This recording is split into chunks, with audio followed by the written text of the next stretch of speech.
Now, they didn't just come up with this definition out of nowhere. There was actually a guy teaching that the natures do mix. His name was Eutyches, rhymes with you the keys. Eutyches taught that when his divine nature and human nature were united, they formed one new nature. He was a student and an ally and a contemporary of Cyril of Alexandria, the hero of the whole Nestorius controversy. And Cyril of Alexandria actually has one place in his writings where he says that Jesus has one nature. But what he meant by the word nature when he used it, physis, by the way, not hypostasis or ousia, physis, was actually probably not nature in this context. He was, if you read the context of it, he was using it to mean personal reality, not nature. So Cyril said that Jesus doesn't have two personal realities, physises, but just one, right? So he wasn't trying to say he doesn't have two natures, just not two personal realities, and Nestorius was saying that yes, he does. But you can imagine that Eutyches, rhymes with Eutyches, when he was reading, he read a lot of Cyril of Alexandria, and when he was, you can see that he would then take this to mean that, well, he has one nature, so that must mean that the two natures, the divine and human natures, mix. Alright, well, everyone saw the problem with this. Even Eutyches himself was kind of aware that it causes these theological problems.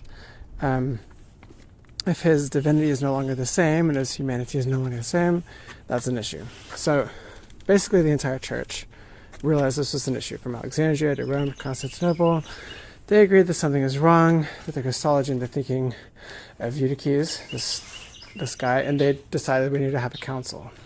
So that is the reason they called Chalcedon, was to deal with this issue of the Christology of Eutyches.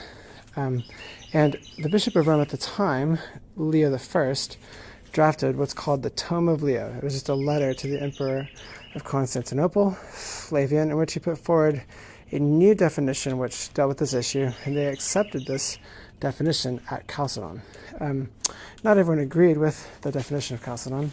Everyone disagreed with Eutyches, the natures don't mix, and they agreed that Chalcedon needed to happen, of course, but they didn't agree with the results of Chalcedon.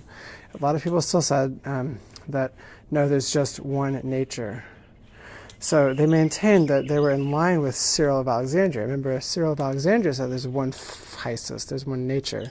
He meant something different by it, but they said, we're in line with that guy. You guys are wrong to say he has two natures, but in a mysterious way, these two natures come together into one nature, but there's no mixture at all. He's completely the same as us and completely the same as God.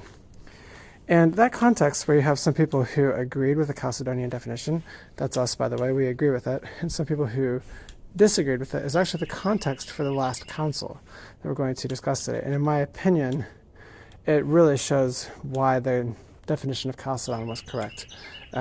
So for the last one, which is the next one we're going to cover, it's the very last part of our outline for today. Remember, we said that Jesus is the man who is God, fully man, one person, two natures, two wills. And the next council examines whether or not Jesus had two wills or one will.